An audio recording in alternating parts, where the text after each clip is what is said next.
भराडी देवीच्या यात्रेसंदर्भात अंगणेवाडीतल्या भराडी देवीच्या जत्रोत्सवाला सुरुवात झाली आहे। पहाटे 3 पासून दर्शनाला सुरुवात झाली आहे। भराडी देवीच्या यात्रेचा कोकणात उत्साह बघायला मिळतोय।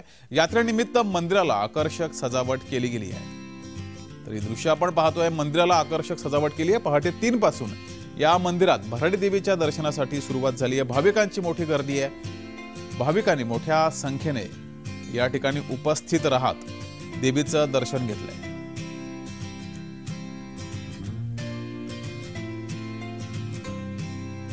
तर ही दृश्य आपण पाहतोय, भराडी देवीच्या जत्रोत्सवाला सुरुवात झाली आहे आणि या अंगणेवाडीतल्या भराडी देवीच्या जत्रोत्सवाला मोठ्या संख्येने भाविक हे उपस्थित राहत असतात। मोठी गर्दी होत असते। पहाटे 3 पासून दर्शनाला सुरुवात झाली आहे आणि मोठ्या संख्येने भाविक या ठिकाणी आलेत।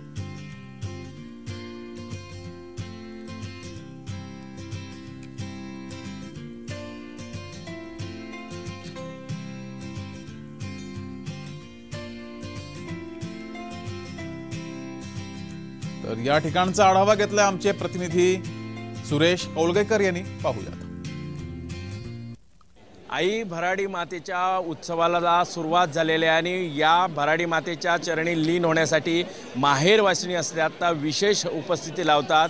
आपल्या समवेत इथे रांगा बघितल्या तर मोठ्या प्रमाणात ह्या रांगा आहेत आणि या रांगांमध्ये अनेक जे भाविक आहेत ते मुंबई यासह इतर भागातून दाखल झालेले आहेत। लाखो भाविकांचं श्रद्धास्थान असलेली ही आई भराडी मातेची जत्रा आहे, ते तिला सुरुवात झाली आहे। आपल्या समेत काही भाविक आहेत, त्यांच्याशी जाणून घेऊया। मला सांगा, तुम्ही कुठून आला आणि माहेरवासिनी ह्या विशेष या देवीकडे नतमस्तक होतात, काय सांगा?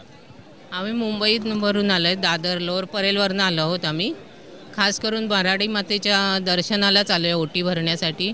आणि असे भरपूर भाविक इथे आलेले आहेत मुंबईवरनं। प्रचंड गर्दी आहे आणि देवीची ओटी भरून आशीर्वाद घेण्यासाठी भरपूर लोकांची इथे। प्रथमच आलात की? आम्ही दरवर्षी सालोसाल येतो, आम्ही अनेक वर्ष येतो आहे, आमच्या कुटुंबासकट येतो आम्ही आणि प्रत्येक वर्षी अशीच गर्दी असते। आई आणि काही महिला आहेत, त्यांच्याशी आपण जाणून घेऊया।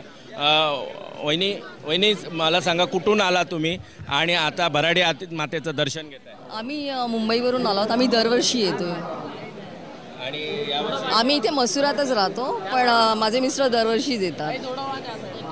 बघितलं तर मोठ्या प्रमाणात ज्या महिला आहेत ज्या ह्या इथे दाखल झालेल्या आहेत। सुरेश कौलगेकर, जय महाराष्ट्र, अंगणेवाडी, सिंधुदुर्ग।